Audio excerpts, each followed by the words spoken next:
근데 이제 미국의 행성 탐사 계획을 주관하는 미국 국립항공우주국 나사 여기에서 예산을 삭감했다.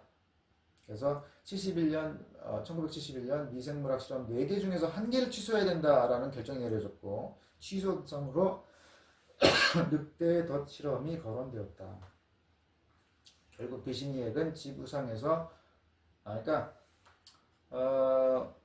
여기서 이런 얘기를 하는 게 뭐예요? 이제 화성이라는 환경을 모르니까 우주선이 거기에 가면은 착륙선이 가면은 이제 뭔가 변수들을 만나게 되는데 그 전에 지구에서도 변수들이 있다. 그게 뭐예요? 예산 삭감을 당해버리면은 이런 실험을 탑재하려고 하는데 탑재를 못하게 된다 이거죠. 그러니까 우주 탐험의 어려움이 꼭 어떤 그 우주 환경에 대한 무지, 나 예측 불가능성 요것만 있는 게 아니라 예산을 삭감당할지 모른다 라는 그런 것까지 변수로 작용한다는 거죠. 결국 비신이액은 지구상에서 화성과 가장 비슷한 환경이라고 생각되는 지역인데 즉 남극이 이제 화성이랑 가장 비슷한 환경일 것이다. 그래서 남극의 건조 계곡을 찾아가기로 작심한다. 왜냐? 예전에 남극의 토양을 조사했던 몇몇 연구학자들이 그곳에서 발견된 얼마 안 되는 미생물들이 건조 계곡의 토착 생물이 아니라 좀 더 온화한 지역에서 바람에 실려온 이주자라는 결론을 내린 적이 있었다. 그래서 비신이는 뭐 하려고 했냐? 지구에서 볼 수 있는 미생물이 화성에서 생존할 수 있다면 그들이 남극에서 살지 못할 이유가 없다고 생각했다. 그러니까 화성에 뭔가 미생물이 있으려면 일단 남극에 있어야 된다. 그래서 남극을 일단 확인해 보자. 전반적으로 남극이 화성보다 더 따뜻하고 습기도 높고 산소도 충분하다. 그러니까 어쨌거나 남극이 생물이 살기에는 화성보다 좋은 환경이다. 내리쬐는 자외선도 적다. 비시니액은 남극의 건조 계곡에서 생명을 발견하게 되면 화성에서 생명이 존재할 가능성이 그만큼 높아질 것으로 봤던 것이다. 그래서 본인의 그 실험이 탑재되지 못하게 되니까 일단 그 남극이라도 한번 연구해 보자. 비시니에게 실험은 소형의 미생물학 실험 기구들을 남극 토양에 심어놓고 약 한 달 후에 회수해 오는 것이었는데 불행히도 회수하러 가는 길에 비시니액이 절벽 아래로 떨어져서 죽었다. 그래서 수거된 표본들은 그 동료 연구자와 친구들이 그의 방법으로 분석을 했어요. 근데 다양한 미생물 종들이 회수된 표본에서 모두 검출됐다. 그래서 이것은 전통적인 개체수 검사 기법으로는 감지할 수 없는 미생물들이었다. 그러니까 예전에 검출된 미생물들은 미생물 학자들이 이거는 다른 데에서 더 따뜻한 데에서 날려온 것이다. 바람에. 근데 이제 비시니에게 실험이 전통적인 기법으로는 감지할 수 없는 미생물들을 이건 남극 토종 미생물이다 라고 할 수 있을 좀 그런 것들을 이제 발견을 했다는 거죠. 각 바이킹 착륙선에는 표본 채취용 팔이 장착되어 있어가지고 지표면에서 흙을 채취한 다음 천천히 우주선 안으로 거두어 들일 수 있다. 그러니까 팔이 나와가지고 화성 표면에서 흙을 파가지고 그것을 다시 우주선 안으로 들어올 수 있게 하는 그런 기구들이 있다는 거죠. 착륙선 내부로 들어온 입자들은 장난감 전기 기차 같은 소형 운반기에 실려서 5개의 각기 다른 실험 장치에 배분된다. 그러니까 그 흙을 갖고 와가지고 놓으면은 이게 레일이 있어가지고 레일 다니면서 첫 번째 실험하고 두 번째 실험하고 세 번째 실험 이런 식으로 할 수가 있다는 거죠. 그중 하나에서는 토양의 무기화학 실험이 또 다른 하나에서는 모래와 먼지에 있는 유기 분자를 찾는 실험이 그리고 각각 나머지 세 개에는 미생물을 찾는 실험이 수행된다. 그러니까 첫 번째는 토양의 무기화학 실험, 두 번째는 모래와 먼지에 있는 유기 분자 찾는 실험, 나머지는 미생물 찾는 실험. 자, 화성 토양에 미생물이 산다면 음식을 섭취하고 기체를 배설할 것이다. 또는 대기에서 모종의 기체를 받아들여서 태양광선의 도움으로 그것을 뭔가 유용한 물질로 변화시킬 수도 있을 것이다. 이건 뭐예요? 광합성 작용 같은 거를 하면 이렇게 되겠죠. 이러한 생각에 근거해서 화성의 생물들이 좋아할 것 같은 음식물을 바이킹에 실어가지고 화성에 가져갔다. 그리고 그것은 음식물이 첨가된 화성 토양에서 무언가 새롭고 흥미로운 기체가 방출되는지 조사하려는 거였다. 바이킹 우주선을 우주에 진수하기 전에 생각했던 판단 기준들에 따를 것 같으면 세 실험 중 두 실험에서 긍정적인 결과가 나온 듯했다. 결과가 뭐 긍정적인 같이 보이는 것들이 나왔다라는 거죠. 첫 번째 실험에서 화성 토양을 지구에서 가져간 무균 용액하고 혼합시켰는데 토양에 있는 무언가가 그 용액을 화학적으로 분해했다. 여기서 이제 약간 긍정적인 결과. 그래서 이것은 뭘 말해주느냐? 마치 화성 토양의 미생물이 지구의 용액을 흡수하여 신진대사 과정에서 어떤 가스를 배출하는 듯했다. 두 번째 실험은 뭐예요? 지구에서 가져간 여러 종류의 기체를 화성에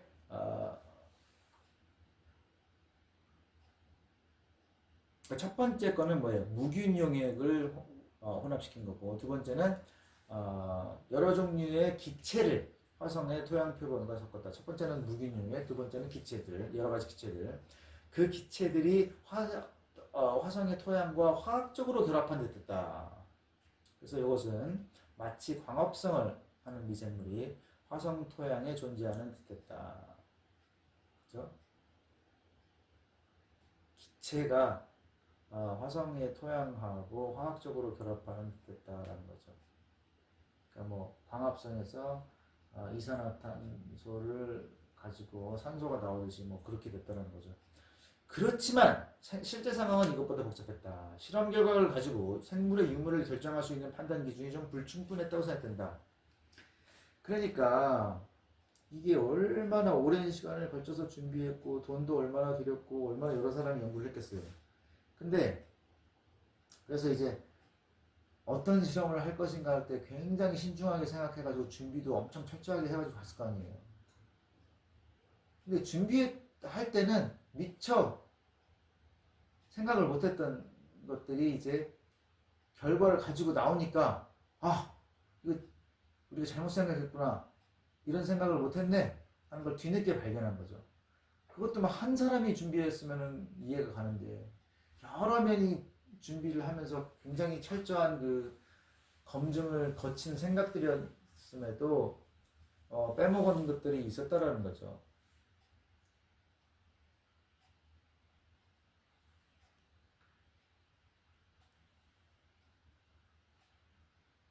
그래서 이제 그 실험 결과가 언뜻 보기에는 미생물이 존재하네 라는 것처럼 보이지만 사실 엄밀히 말하면 꼭 그렇게 말할 수는 없다. 그런 결과였다라는 거죠. 그러니까 이 준비해간 실험이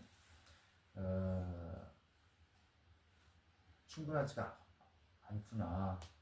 이걸로는 판별이 안 되는구나. 그걸 늦게 깨달았다는 거죠.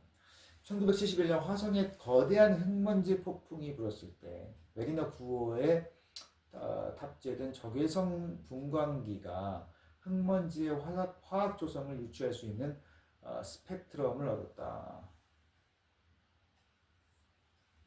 그래서 이제 메리너 9호의 적외선 스펙트럼을 분석한 걸 보니까 화성 흙먼지의 주성분은 몬모릴로 나이트하고 그 외 몇몇 종의 진흙 성분들과 가장 그럴듯하게 일치했다.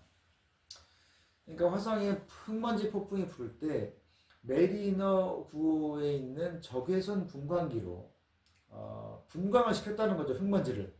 그래서 화학 조성을 이제 얻었는데 그 화학 조성을 보니까 몬모릴로 나이트하고 그 외에 어떤 진흙 성분들과 비슷하더라. 그래서 그 이후에 있던 바이킹 착륙선의 관측 결과들도 화성 흙먼지가 몬모릴로 나이트라는 동정 결과를 지지했다.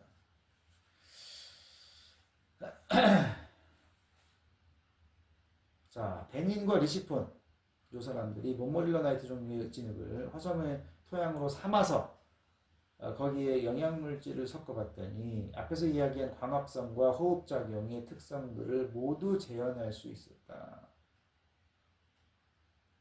그러니까 이제 아까 뭐였어요? 무균 영양으로 한 실험은 호흡작용, 그런 거를 이제 확인하는 거. 그다음에 이제 기체를 가지고 화성 토양에다가 기체를 이제 섞어본 거는 광합성 작용과 비슷한 작용. 이것을 이제 판단을 할 수 있을 거라고 생각을 했는데 보니까 생명이 없는 진흙으로 이런 실험을 했는데도 비슷한 결과들이 나오더라. 그럼 이거는 미생물이 있다고 그런 결과가 나왔다고 해서 꼭 미생물이 있다고 단정 지을 수 없는 거 아니냐 이런 얘기죠. 베닌과 리시폰의 연구는 생물학적으로도 매우 중요한 의미를 내포하고 있다. 생명 활동과 관련해서 나타나는 화학적 현상들의 일부를 생물 없이도 그대로 재현할 수 있는 길이 토양 화학으로 열렸기 때문이다. 이게 이런 생물 현상의 어떤 뭐예요? 생물 활동에 고유한 화학적 현상이라고 생각했던 것들을 생물 없이도 구현해낼 수 있었다라는 것을 이제 알게 됐다라는 거죠. 그런 지식을 갖게 됐다는 거죠. 자, 그럼 이걸 가지고 또 뭘 생각할 수가 있느냐? 지구의 생명이 탄생하기 이전에도 광합성 및 호흡작용과 비슷한 화학 반응들이 이미 지구의 토양에서 존재하고 있다가 일단 생명이 등장하자 생물 체계 속으로 편입되지 않았나 싶다. 그러니까 이런 생각을 해본 거죠. 자, 지구에 생명이 생기기 전에 광합성이나 호흡 그런 작용과 비슷한 것들이 먼저 있었다는 거예요. 생명 전에. 그러다가 생명이 생기고 나서 이 체계들이 생물 안으로 편입된 것이 아닌가 이런 생각을 해볼 수 있다. 그래서 바이킹의 유기화학 실험의 결과로 아까 유기화학 실험도 한 가지 있다 그랬죠. 화성에서는 어떤 유기 분자도 발견되지 않았다. 핵산과 단백질 같은 생체를 구축하는 기본 구성 물질이나 단순한 형태의 탄화수소마저 없었고 지구 생명의 물질 따위는 아예 찾아볼 수 없었다. 그러니까 생물의 진화 쪽에서 우리가 저번에 봤죠. 생명체를 구성하는 기본 물질 같은 게 이제 핵산이나 단백질 같은 건데 그런 물질이라든지 아니면 수소 자체가 없었다. 탄소가 이제 생명 구성에서 중요한 거죠. 그것도 없었다. 그래서 이제 생명의 물질 자체가 지구 생명의 물질을 이루는 어떤 물질 자체가 없었다. 분명히 아름다운 세계이기는 해도 화성은 편협한 우리의 관점에서 볼 때 문제가 한두 가지가 아니다. 그러니까 지구와 비슷한 것 같고 그래서 뭔가 이제 생물이 살 것 같지만 사실 냉정하게 놓고 보면 이게 문제가 많다. 생명이 살기에는 지구에게는 주로 낮은 함량의 산소, 액체 상태에 있는 물의 결여, 그리고 많은 양의 자외선 복사 등이 해결해야 될 큰 문제들이 있다. 이 해결이 안 되면 우리가 가서 살 수가 없다는 거죠. 이 모든 문제들은 공기를 더 많이 만들어낼 수만 있다면 해결될 수 있는 성질일 것이다. 화성의 대기 밀도가 약하다고 했죠. 공기를 더 만들어내면 이게 해결될 문제다. 자, 왜? 대기압이 높아지면 물이 액체 상태로 존재할 수 있게 된다. 아까 뭐라 그랬어요? 화성의 대기압이 너무 낮아가지고 찬물도 다 증발해 버린다라고 했으니까 대기압을 높이면 될 거 아니야. 그 얘기를 한 거죠. 산소가 많아지면 이 지구인도 화성 대기를 직접 호흡할 수 있을지 모르고 자연스럽게 오존이 형성된다. 산소가 많으면. 그리고 태양의 자외선 복사로부터 화성의 표면을 보호하게 될 것이다. 왜? 오존층이 막아주니까 자외선을.